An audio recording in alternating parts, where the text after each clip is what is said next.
नमस्कार दोस्तों और मेरे डियर स्टूडेंट्स, मेरा नाम गौरव चौधरी है और मैं लेक्चरर हूँ इलेक्ट्रॉनिक्स का जीपीसी दौसा से। इससे पिछले लेक्चर में हमने देखा था कि पार्ट 1 जो था 109 का ई प्रैक्टिकल, जिसमें हमने शुरुआत के 2 एक्सपेरिमेंट किए थे। आज हम नेक्स्ट 2 एक्सपेरिमेंट करेंगे जो कि हैं, ये देखिए, पहला तो था identification of carbon and metal film resistors, second था study about colour coding of resistors, और आज थर्ड है हमारा identification of variable resistors, logarithmic या लीनियर, और उनकी वैल्यू फाइंड आउट करना। और चौथा है फिर हमारा कैपेसिटर्स में, मतलब कैपेसिटर्स को आइडेंटिफाई करना और उनकी वैल्यू को फाइंड आउट करना, यानी वेरिएबल रजिस्टर्स जिनकी वैल्यू हम चेंज कर सकते हैं, यानी जिसका रेजिस्टेंस चेंज होता है, वो वेरिएबल रजिस्टर्स कहलाते हैं। तो चलिए हम एक्सपेरिमेंट नंबर 3 पे चलते हैं।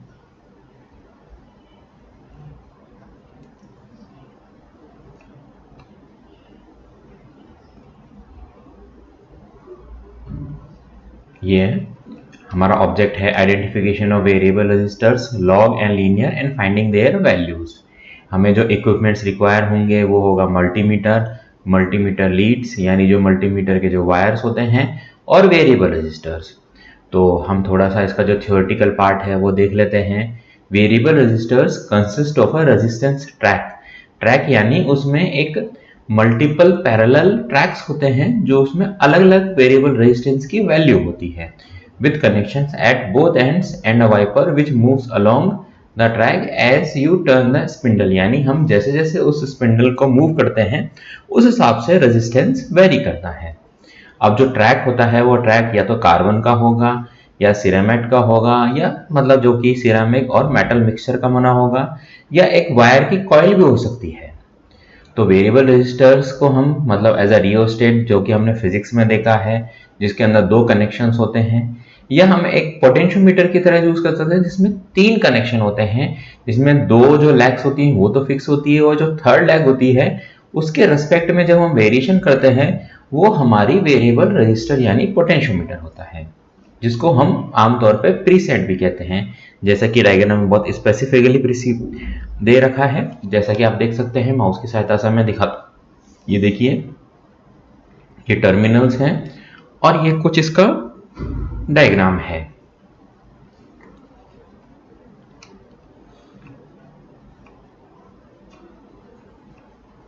अब देखिए, 2 टाइप के रजिस्टर जो कि हमने ऑब्जेक्ट में देखे थे। एक लिखा हुआ है 4K7 LIN, means 4.7 kilo ohm linear tracks हैं, और एक है 1M log, means 1 mega ohm logarithmic track है, यानी 2 अलग अलग के ट्रैक्स होते हैं, जो एक तो होता है लीनियर और एक होता है लॉग ट्रैक। लीनियर ट्रैक क्या होता है? Linear track means that the resistance changes at a constant rate as you move the wiper, means वो लीनियरली चेंज होगा। Suppose y equal to mx plus c, ये हमारी जैसे स्ट्रेट लाइन की equation है, तो कुछ इस फॉर्म में ही चेंज होगा, यानी a1 plus a2, suppose y equal to a1 है, y2 इक्वल टू a2 है, y3 है a3, यानी a3 बराबर है a1 प्लस a2 के, जो कि a3 है। इसको हम कहते हैं लीनियरिटी। और जो होता है हमारा logarithmic track means that the resistance changes slowly at one end of the track, means एक तरफ तो वो धीरे धीरे चेंज हो रहा है और दूसरे एंड पे बहुत रैपिडली चेंज हो रहा है। ये सब कुछ हमारा लॉगरिथमिक होता है। So half way along the track is not the half the total resistance, means अगर हम लीनियर में बात करें तो अगर हम उसके हाफ वे पे आएंगे तो हाफ हो जाएगा, मीन्स क्योंकि वो लीनियरली चेंज हो रहा है। लेकिन लॉगरिथमिक केस में ऐसा नहीं होता है। और इस तरीके का जो हमारा अरेंजमेंट होता है वो जैसे वॉल्यूम, जैसे आपने देखा होगा, जैसे वॉल्यूम का बटन होता है उसको कंट्रोल के लिए होता है।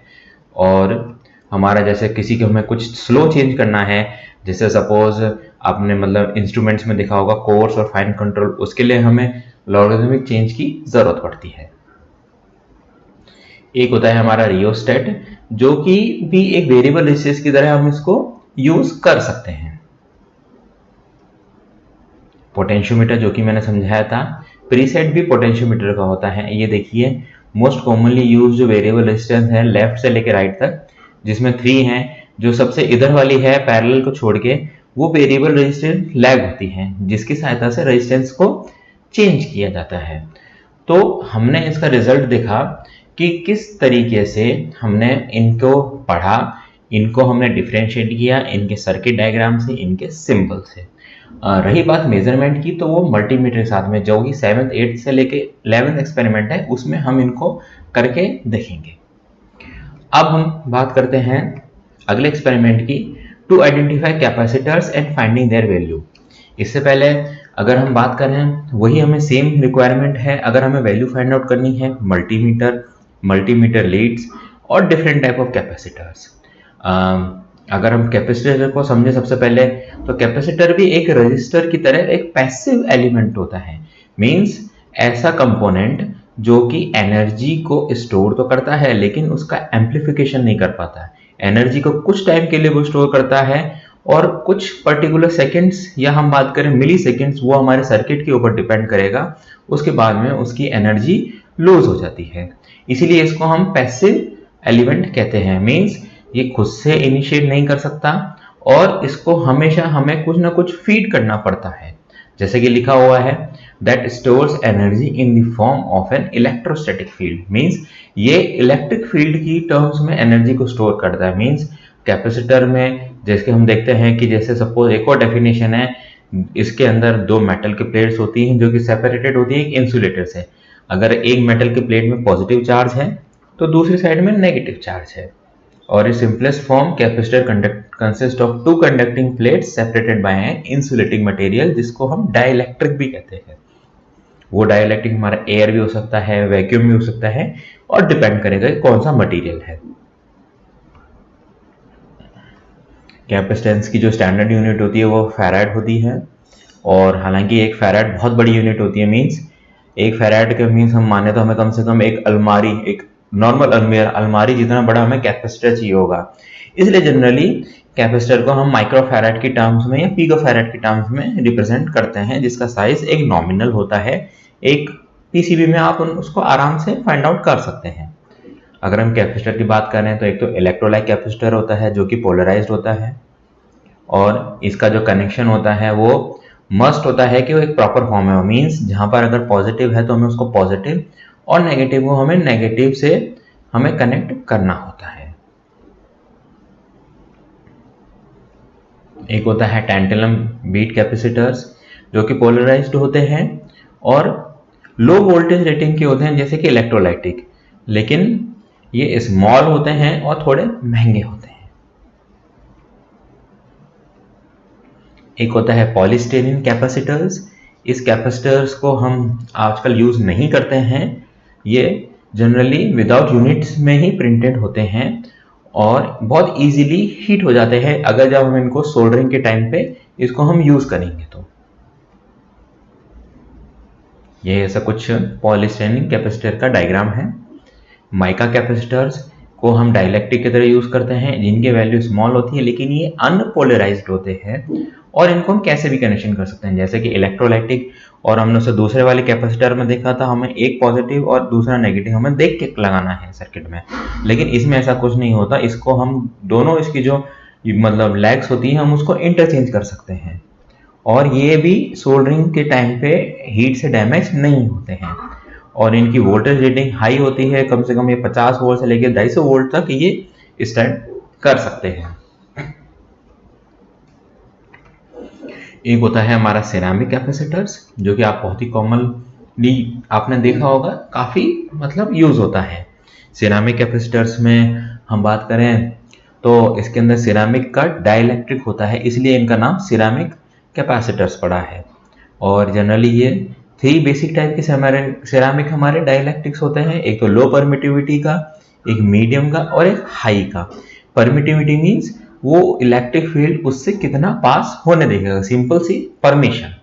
और अगर इसकी सिरेमिक कैपेसिटर की बात करें तो ये काफ़ी साइज और शेप में उपलब्ध होता है, जैसे कि डिस्क हुआ, ट्यूबुलर हुआ, मोनोलिथिक हुआ। ये हमारे फॉर एग्जांपल जैसे 0.1 मीन्स 0.1 माइक्रोफैराड और 100 नैनोफैराड, ये दरअसल इसको नोटेशन लिखने का तरीका है।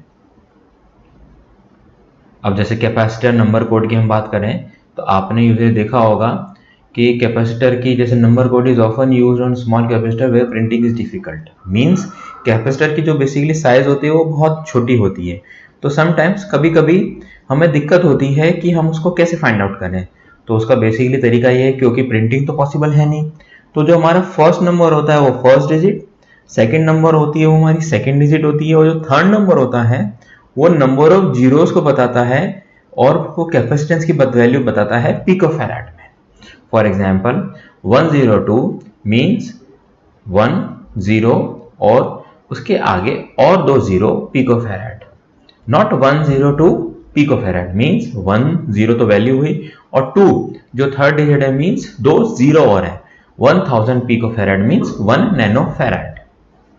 फॉर एग्जाम्पल 472J, जे दरअसल 5% टॉलरेंस को बता रहा है, 47 और 2 और 0 होंगे आगे उसके मीन्स 4700 पिको फैराड और 4.7 nano farad. Capacitors colour code की हम बात करें तो कलर कोड यूज होता था पॉलिस्टर कैपेसिटर्स में बहुत पहले, अब क्योंकि ये हट चुके हैं तो इनका कोई इतना मीनिंग नहीं है, बट स्टिल हम अगर इसको समझना चाहें तो जैसे रजिस्टर की तरह हम 3 कलर कोड जो कि बहुत ही कॉमन था उसी तरीके से हम इसको देखते हैं। For example brown black orange means 10,000 picofarad और 10 नैनो फैराड। अगर हम बात करें व्हाइट रेड येलो मींस 220, इसकी अलग से कलर कोडिंग दे रखी है। हालांकि अब ये जो वैल्यू हैं ये नहीं मिलती हैं, अब सिंपल प्रिंटिंग या फिर आपको जैसे सिंपल नोटेशन दिया हुआ है हम उससे फाइंड आउट कर सकते हैं। तो इस तरीके से हमने डिफरेंट कैपेसिटर्स और उनको आइडेंटिफाई करने का तरीका सीखा। नेक्स्ट जो लेक्चर होगा या फिर नेक्स्ट जो ई प्रैक्टिकल होगा वो होगा हमारा डिफरेंट रिलेज और उनके कॉन्टैक्ट के बारे में स्टडी करने का। Thank you.